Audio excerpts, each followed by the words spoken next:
Government is calling on experts to develop solutions to the crippling inequality in South Africa. South Africa is considered the most unequal country in the world. Now, the Human Sciences Research Council has launched a publication on poverty and inequality. For a broader discussion on this, I'm joined by one of the HSRC's Chief Research Specialist, Gerard Hagg, and Thembinkosi Dlamini from Oxfam. Can I start with you first, Gerard, and just take us through this poverty and inequality diagnosis, prognosis, and responses. Give us a general view of the report. Yeah, thank you very much. The report is an attempt by the HSRC in collaboration with a number of scholars in the country to get a better understanding of how the relationship between poverty and inequality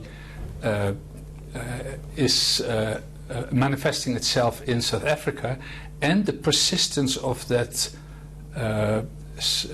relationship between poverty and inequality even after 25 years of democracy. The book itself takes a starting point from a broader view of poverty and inequality beyond the economist approach that is often used in South Africa. It uses various lenses through which not only the economic aspect is highlighted, but also the experiential one. The way people experience poverty, the way people experience inequality in this country, and how that relates to the developmental aims and objectives of the state over the past 25 years. And a better understanding, yes. Now, Gerard, you also look at one contentious issue in the book or in the report, which is wealth taxation as an instrument to reduce inequality. Obviously, there's a lot of pushback for something like that. Yeah, there is, because, first of all, it's a very difficult issue to implement. The leading author in that specific chapter was Judge Dennis Davis, who is also the chair of the Tax Commission. And the challenges are that wealth is not as easily defined as it seems from the outside. Most people think in terms of property, assets, income, but wealth is also hidden in pension funds, in tax evasion strategies to move to a better tax haven overseas. Yep. And the people who do that have the ability and the means to do that. 100%. All right, let me just go one to... of the solutions... Sorry, Gerard. Let me just go to Thembinkosi now from Oxfam, because Oxfam themselves have published a report as well earlier on in 2019, an economy which is on inequality, which is called An Economy for the 99%. Thembinkosi, did Oxfam find almost did you reach the same conclusions that maybe we're getting there from HSRC? Yes, our findings were that inequality in sub-Saharan Africa is increasing, and that the rate of reduction in poverty level was now being reduced. Obviously, we had the same findings in as far as the need to implement a wealth tax, because we were of the view that when it comes to inequality, there is obviously the wealth effect and the income effect, and that a majority of the super rich leveraging their networks, they are leveraging their wealthy position to hide most of their income, as it were, away from the prying eye of the tax people, like in the case of South Africa SARS, by simply booking their income offshore in typical tax havens or countries with minimal sort of disclosure or high levels of secrecy, so that in South Africa we wouldn't even know that they earned any such income at any point in time. Now, Thembinkosi, what part does the government or governments play in situations like this? Because obviously people are being taxed. There is a SARS.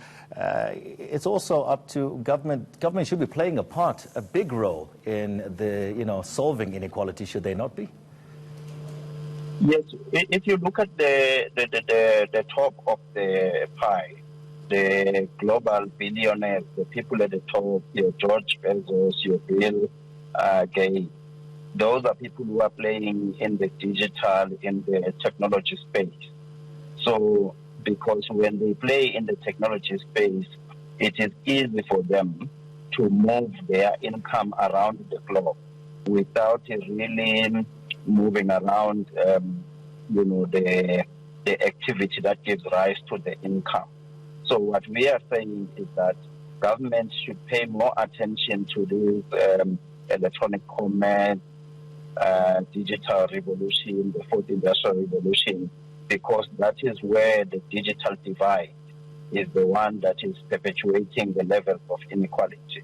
So government needs to gear itself to better regulate that space and impose your wealth tax, obviously, to try to ensure that as the fourth industrial revolution starts to steal jobs, we are able to tax highly those people who are benefiting, who are riding the wave.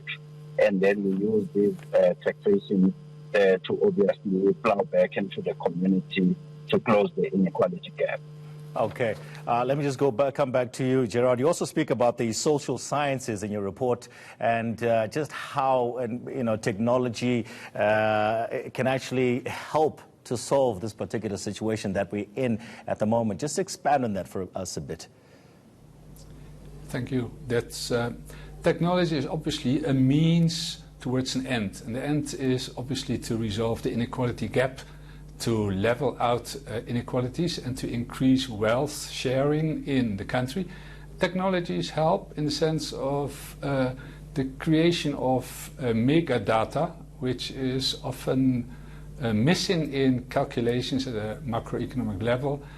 Much of the data is not available in the open in the public domain.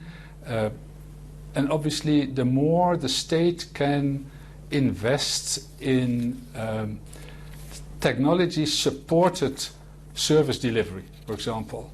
An example is aerial photography that was used in the 1950s, 1960s for town planning. We have far more advanced photography from outer space, where we can see how, for example, spatial differences are played out and how mobility is increasing.